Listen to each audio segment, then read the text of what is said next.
Good afternoon, New York, and the rest of our listeners around the globe.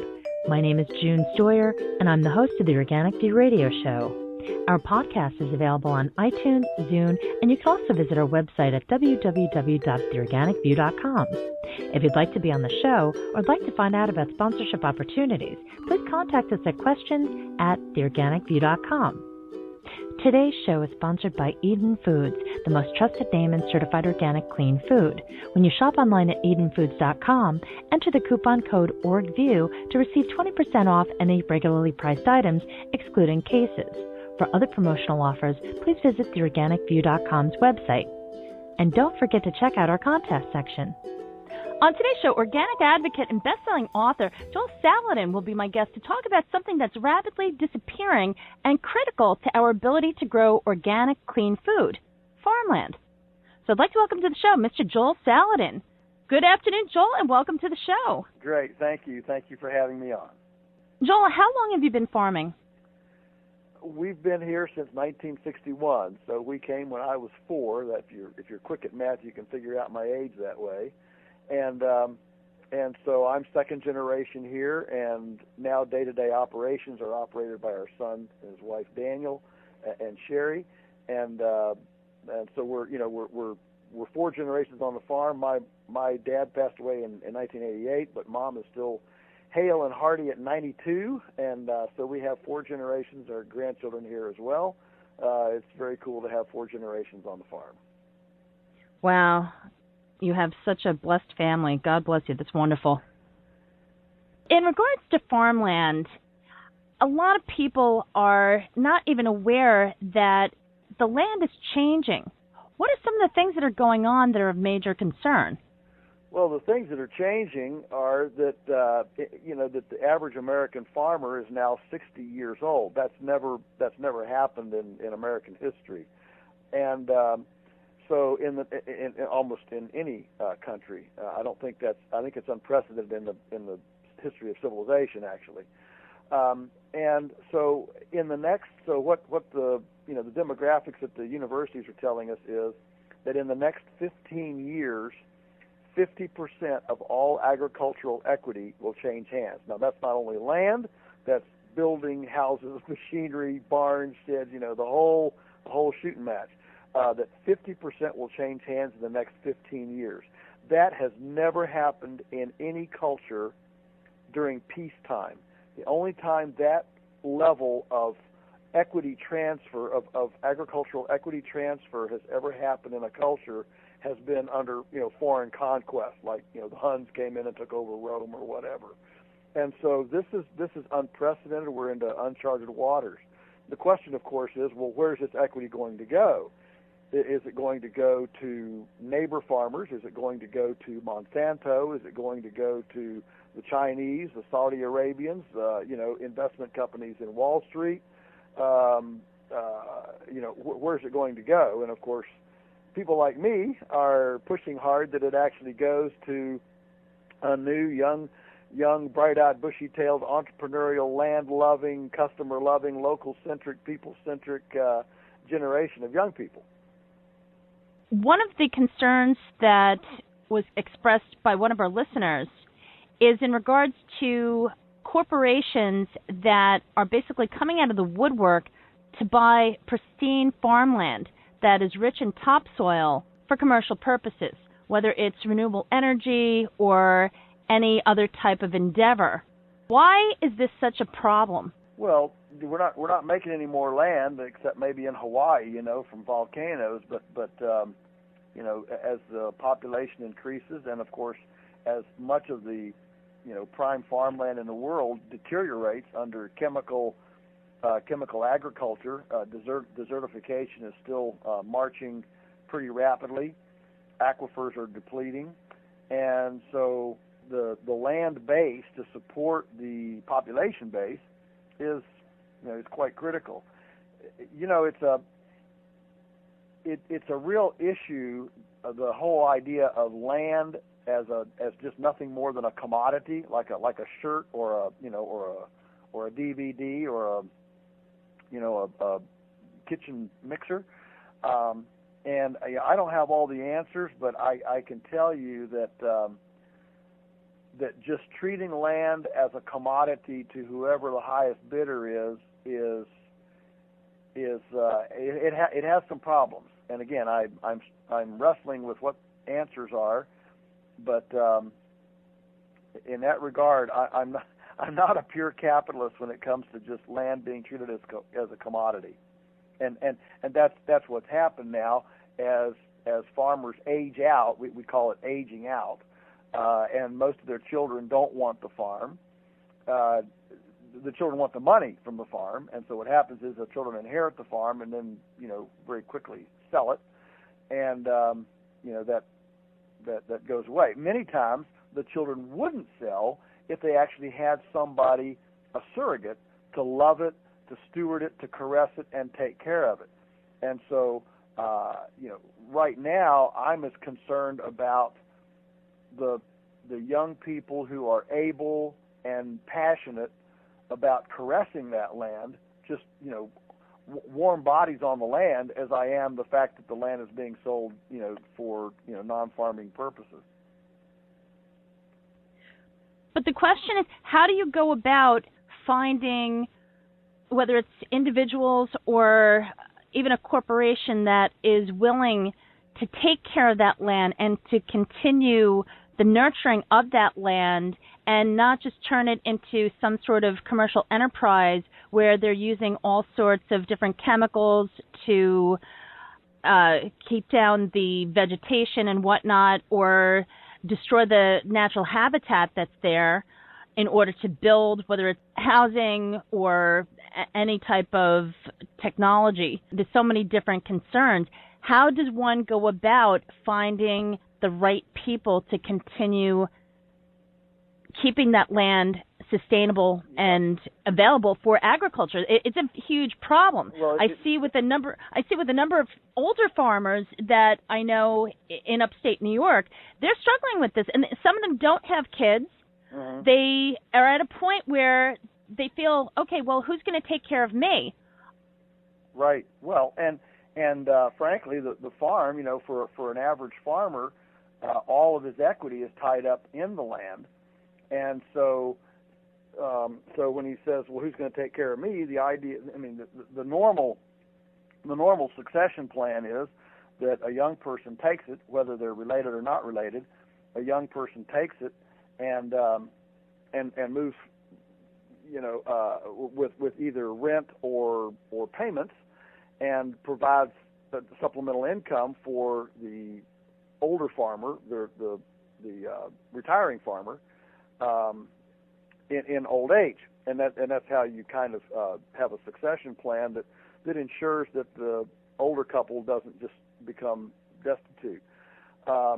And so that's the thing. Some folks are, of course, putting their farms in easements. We don't recommend easements simply because it's very, very difficult. We find that most easement holding out organizations do not appreciate the new direct marketing requirements that a farm needs if they're going to direct market to their community, which entails very, very micro manufacturing things, whether it's bottling milk or milling wood or whatever, and many of the easements do not allow for that kind of thing. So what we're seeing is some of the early easement holders are actually having to sue the easement organization for the freedom to be able to do some of these new direct market things, where we have to move some of these enterprises that have been segregated from the farm and move them back integrated on the farm. But I would just tell, I've written a book, Fields of Farmers, that delves into this a great deal. And, it's a two-way street. Many of the farmers who are aging out, one of the problems is they have not built a farm that is a two-salary farm. And I've come to the conclusion that if your farm does not provide two salaries, it is not a sustainable business. You can't have a business. If all it does is provide one income, then yes, you have a job, but you don't have a business. A business, by definition, An ongoing business has to have some sort of a successional element, and that entails two salaries, and preferably two salaries spread over two different generations. So that means that a farm has to be structured so that it does provide two incomes. And most of our farms are not structured that way. They're just seen as, as a job or, a vocation that certainly farmers enjoy, but not primarily as a business. Too many farmers don't look at a farm as a business. And so, it's kind of a chicken and egg. Do I challenge the elderly farmers? Okay, you've got to restructure here so that you've got two incomes. Well, they're too old and they don't want to start new things. And so my encouragement for them is seek out a young person. Our daughter-in-law has started a website for this matchmaking called Eager Farmer. It's a matchmaking service for aging out farmers and young farmers that want to get in, so that they can get together and vet themselves to each other, ask the right questions, so you get a marriage that won't collapse in a year. And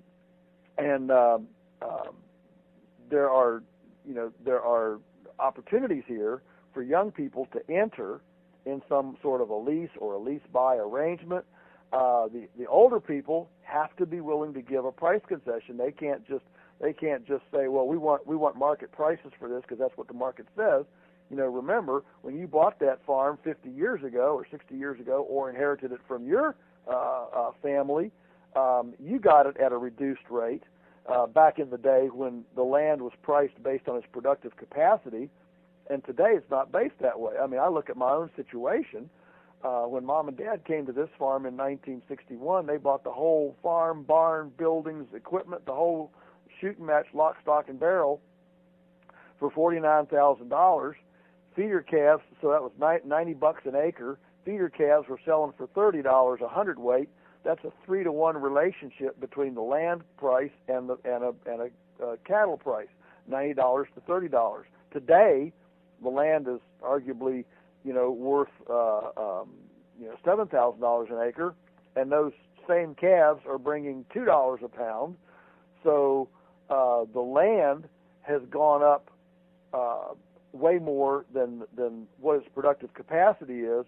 So now instead of a 3-to-1 relationship, it's a 35-to-1 ratio. That's why what Grandpa did will not work today. It's a completely different, economic thing, which means we've got to have ways to enter farming, and I've written about this a lot in Fields of Farmers, of enterprises that are not capital intensive. That's why on our farm we do modular, mobile, management intensive systems with movable shelters, movable water, movable control means, with livestock, so that we can literally have a portable farm. And when you have a portable farm, where it is not so important.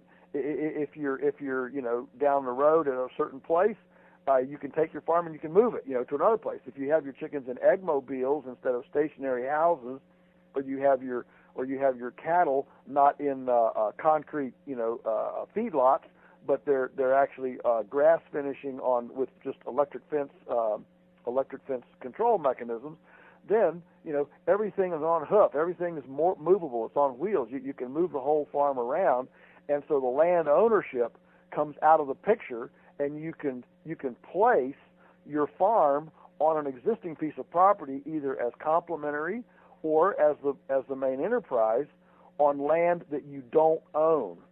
Suddenly, then there's a low capital entry place. The problem is the truth is that when the hurdles and the impediments to entry are so high that young people can't get in, then old people can't get out.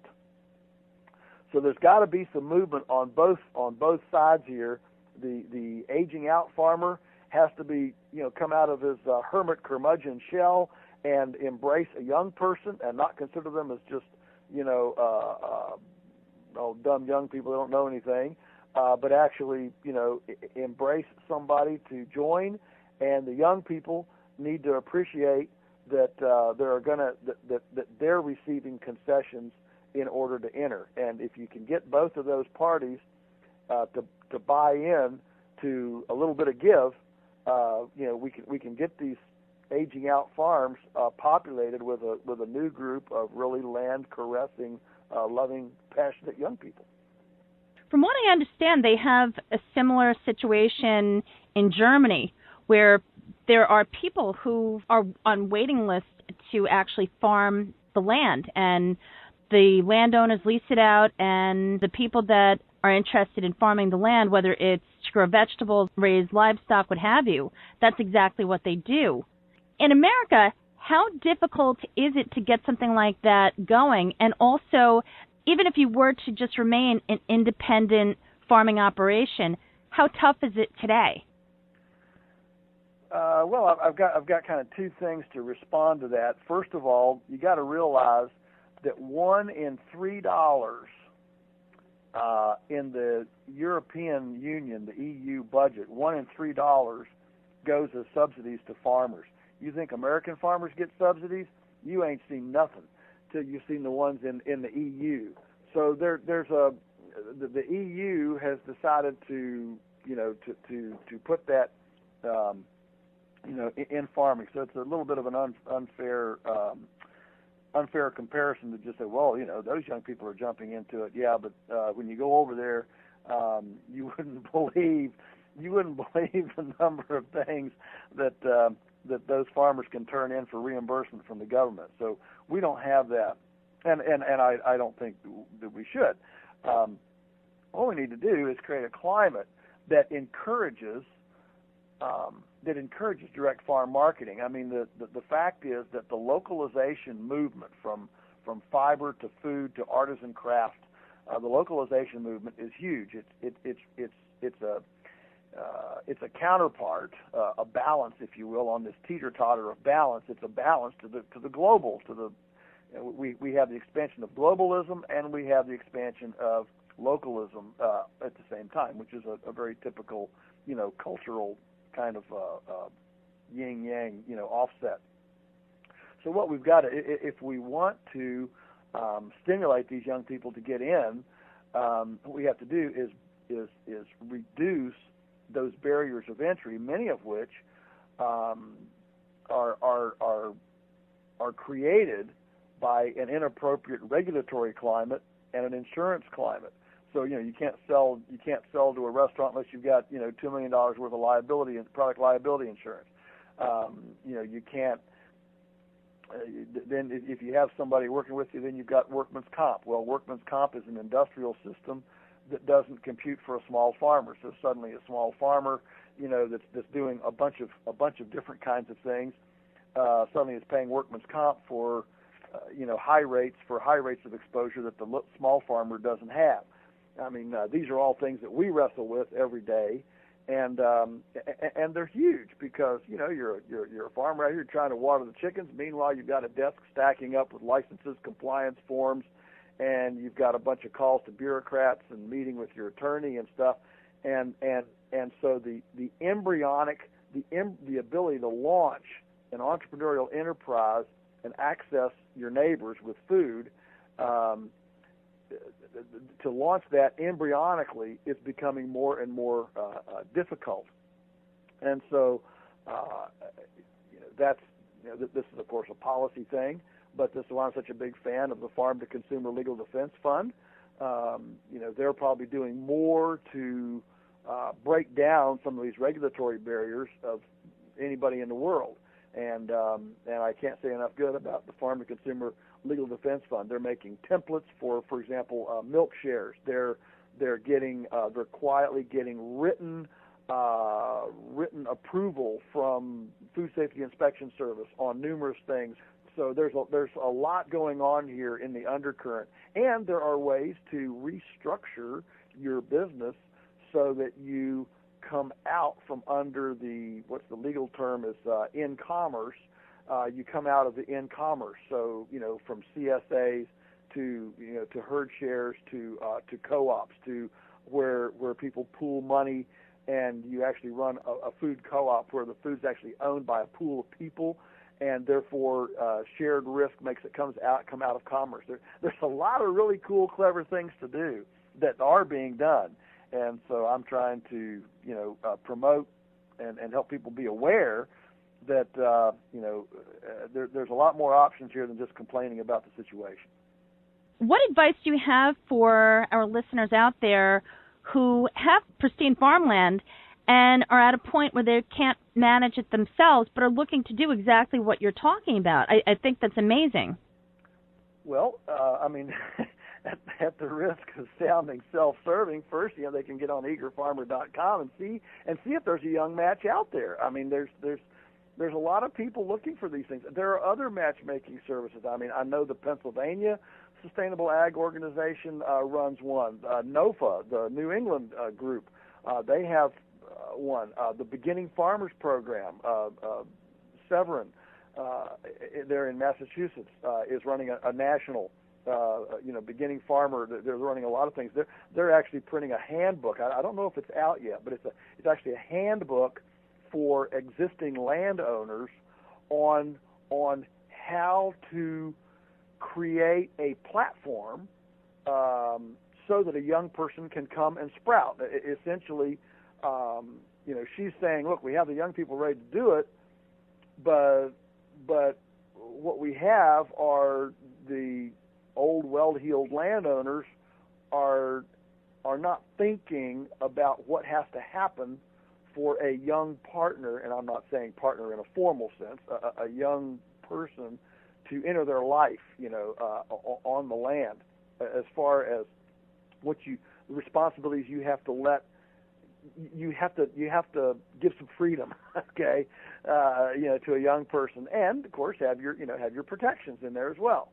So there's a lot being done there. The Greenhorns is her organization, and they're just doing some really, really great work and some very creative successional land transfer systems where, for example, a group of customers may go together and buy a farm, and then it takes the land out of commoditization. So the thing is, if you really want to see the farm continue as a farm and not cash out, well, you can't just snap your fingers or complain and expect your situation to change. You've got to actively pursue these organizations and these opportunities that offer some alternatives. That means you got to turn off the TV, and you got to get out there and to use the metaphor, you've got to plow this ground as diligently and aggressively as perhaps you've plowed some of your fields in the past, and actually pursue.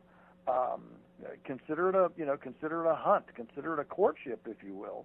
To find that person. And what I see is, I just don't see any older landowners that are willing to invest that kind of seeking, that kind of search into a young partner. They just wring their hands and complain about their situation, and that's about it. That's about it.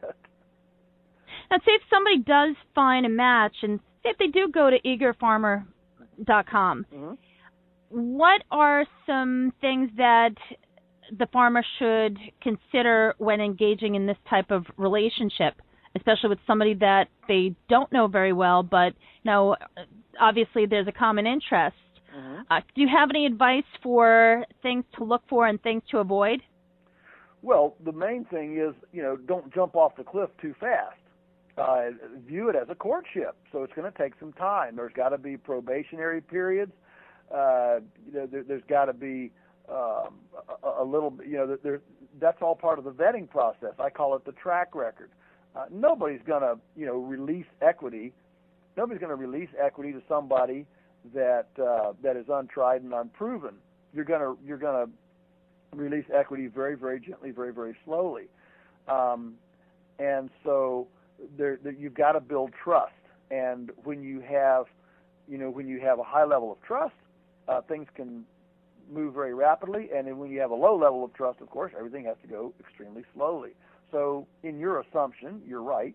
If you come together and there's a very low level of trust, which would be normal in a beginning relationship, well, then you have some pretty tight reins on the freedoms that each party can do. But once you develop some trust, then of course those reins can come off, and it can be anything from. I mean, I've actually had letters from landowners, 80 years old, saying, "Can you find me a young person to inherit my farm to?"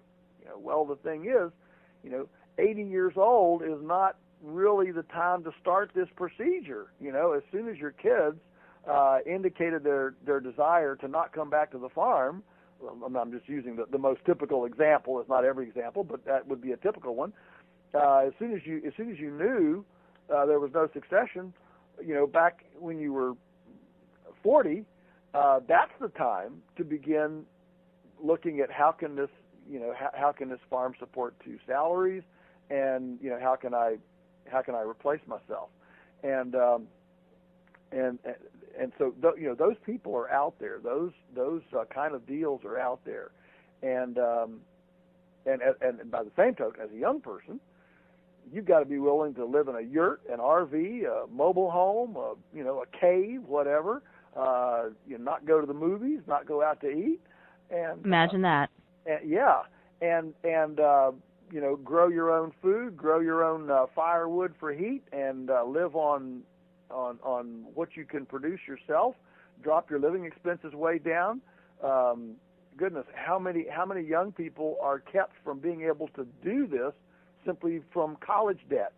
So maybe you don't want to go to college. Maybe you should just forego that and just start, interning or helping or partnering while you're young and you don't have bills and you don't have a family. That's the time when you're flexible and you can, goodness, you're indomitable. You can be cold or hot or live, frugally, or go to an outhouse, to go to the bathroom. The thing is, if you want it, you gotta want it. You when we talk about passion, you gotta. Nothing just falls in your lap, and people look at us and what we've done, and I could wax eloquent about, our early years in the, driving a $50 car, and,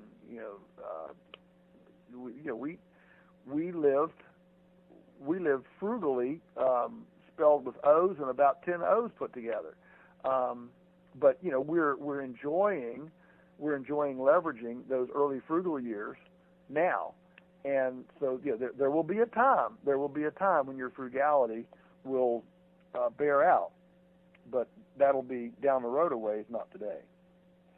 Well, I think there are a number of young people, especially young families, that are reconsidering the direction that they're taking for their own future, right. And it's basically due to necessity. I know I couldn't wait to get off my parents' farm, and then the minute I started having issues with my allergies, the first thing that I did was go right back to it. Mm-hmm. So while I don't own and operate a big farm, I still incorporate many of the things that I learned from the farm into how I live today, and that includes organic gardening, so on and so forth. Necessity really does play a huge role in this decision and how passionate somebody is going to be, especially if they have to provide for a family or just provide for themselves because of the inability to obtain clean, organic, locally grown food, which is still a big problem in this country. Sure. Yes, you're right. And of course, we also know that necessity is the mother of invention. And so, Teresa and I are very grateful that we did not come from neither one of us came from wealthy families. We didn't have, a bunch of money behind us. We did have the platform of raw land that we were able to build something on, but we did not have, financial nests very big. And as a result, guess what? We got really, really creative, about how we lived and what we spent money on, how to save, and I think that is absolutely one of the signal biggest elements. We've just as a culture, we've been living in luxury. We're wealthy. We're a wealthy place. We just don't have that that survival. We don't have that base survival instinct, I think, that many of our forebears had. We just think it ought to be easier, and nothing worth having is easy. No, it certainly isn't. Joel, I have a question for you in regards to opportunities through the USDA, especially some of these grants and loans that are being offered. For example, there's a loan that's available for beginning farmers and ranchers, but one of the conditions is that you cannot have operated a farm or ranch for more than 10 years. And they have some other requirements, but that's just one opportunity out there. Another one actually pertains to the protection of pollinators.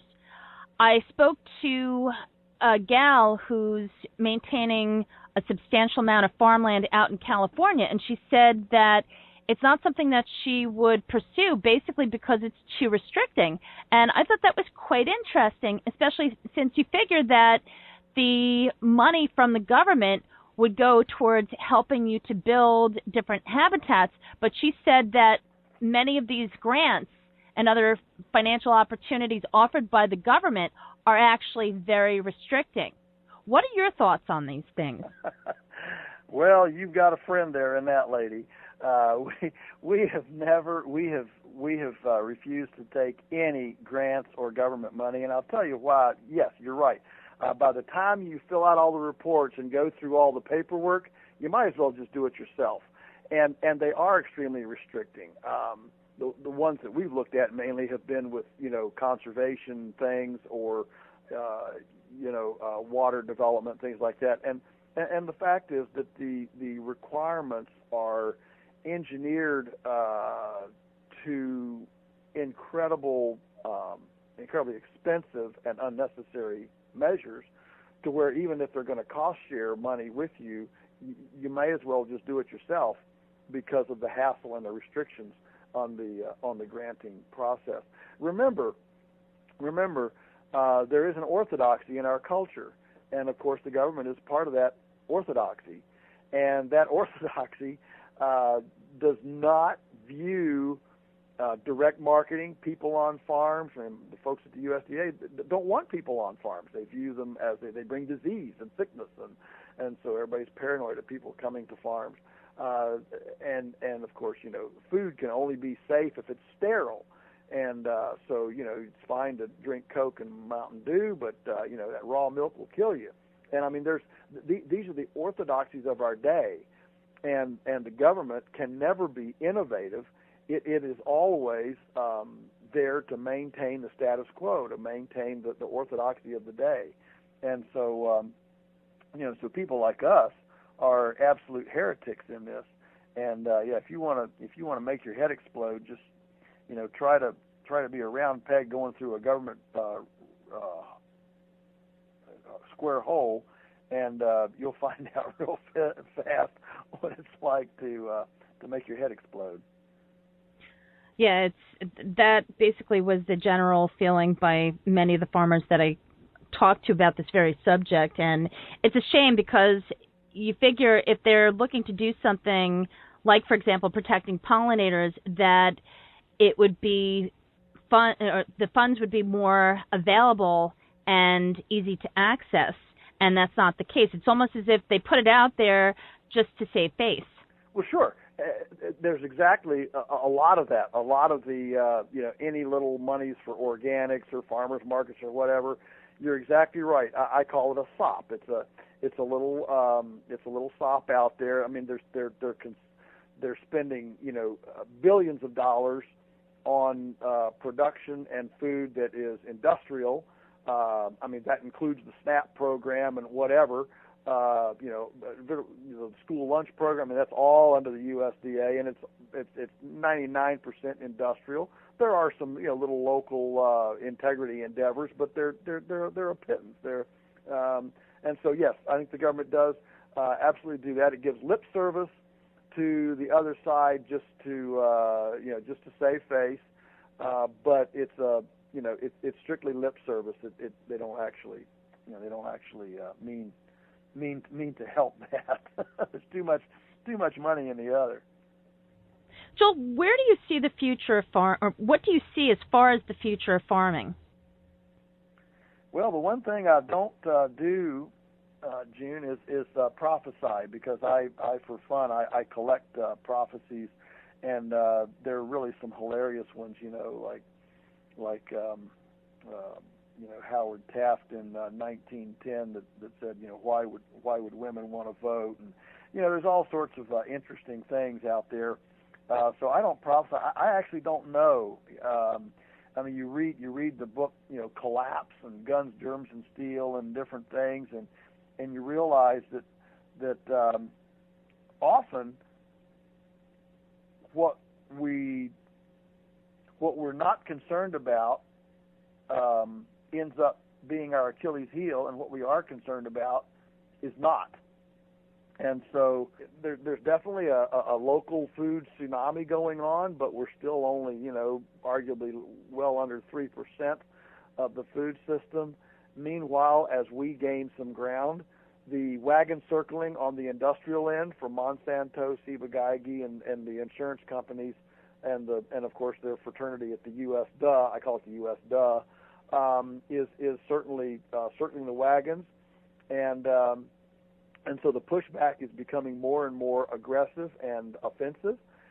And so, my sense is that things have to get worse before they get better. That's about as far as I'll go. I think that the culture right now is not ready to embrace a face-to-face accountability as, for example, for food safety. I mean, if I come to your farm and look around, smell around, ask around, and you and I as consenting adults want to trade money for food, most people in America believe that should not occur. That should be illegal because you're a dirty farmer or you're a dirty business person. Businesses are dirty.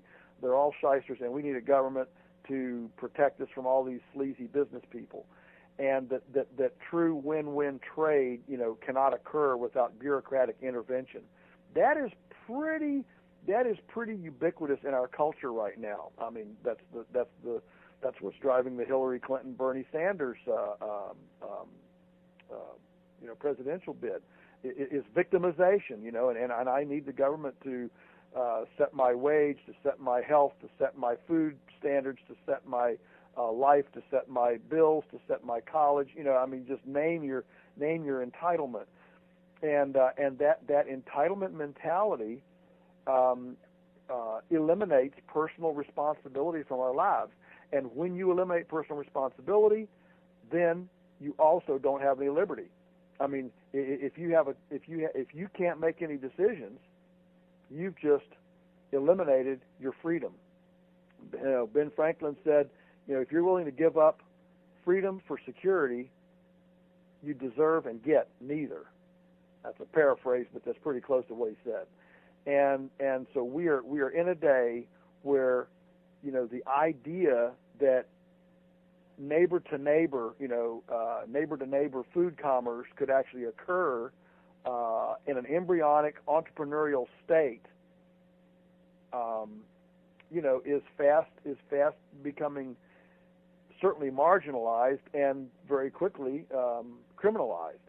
And so my take is that it's got to get a lot worse before it gets better. And I don't know what worse means. I don't know if worse means economic collapse, if worse means pathogenic collapse, foodborne bacteria collapse, hunger, desert. I don't know what that looks like. A complete health breakdown. Where health care just eats us up because the industrial food is where you can't afford the remediation of industrial food. Where we could arguably be fast getting there. I don't know where that is, but I do believe, if you read the book, the civilization, the collapse.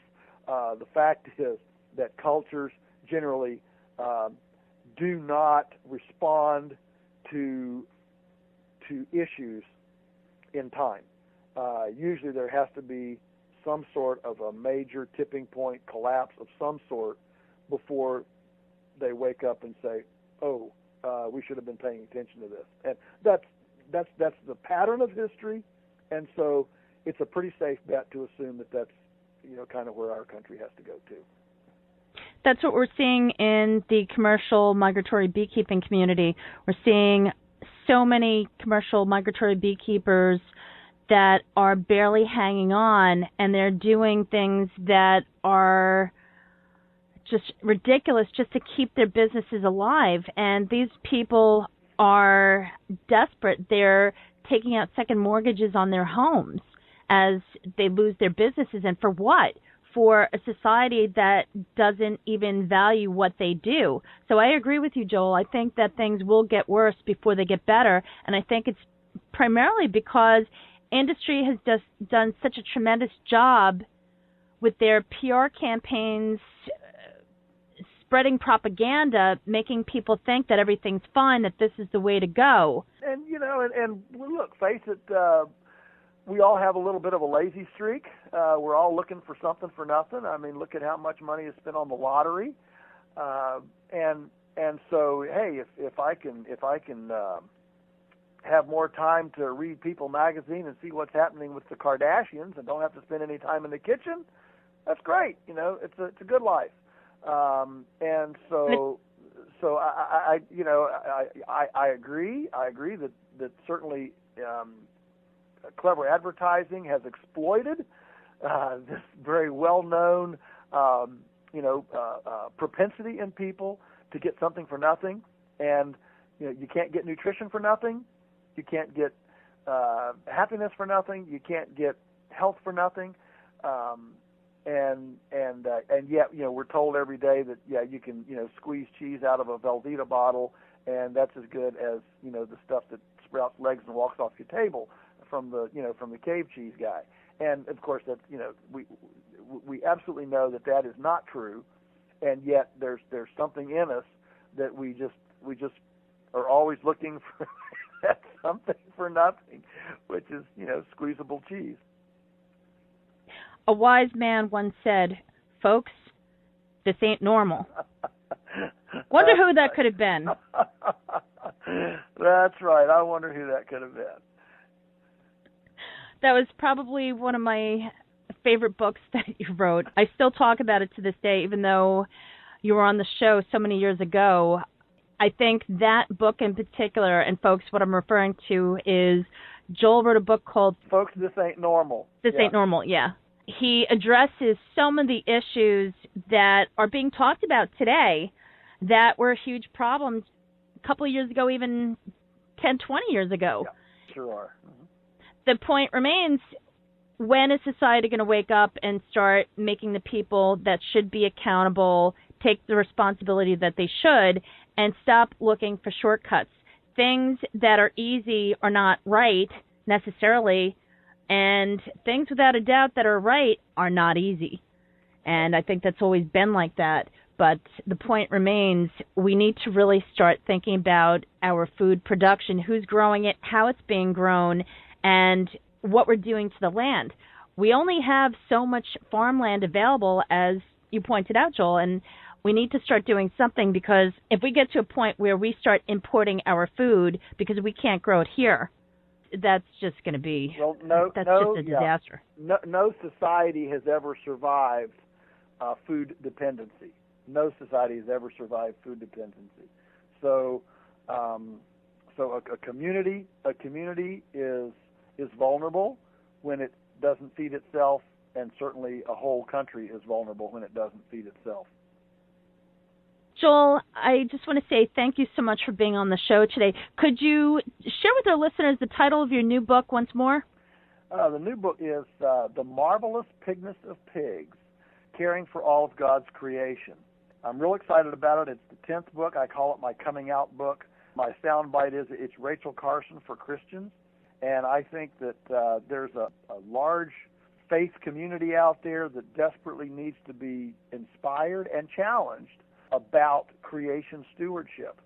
Since I am one, I can speak the language and talk to my people, and that's what's coming out. So if you're a non-faith person, get it for all your Christian friends that don't get it. And if you're a Christian, get it and see if it doesn't speak to your heart. Thank you. And your other book is called Field of Farmers. Yes, Fields of Farmers.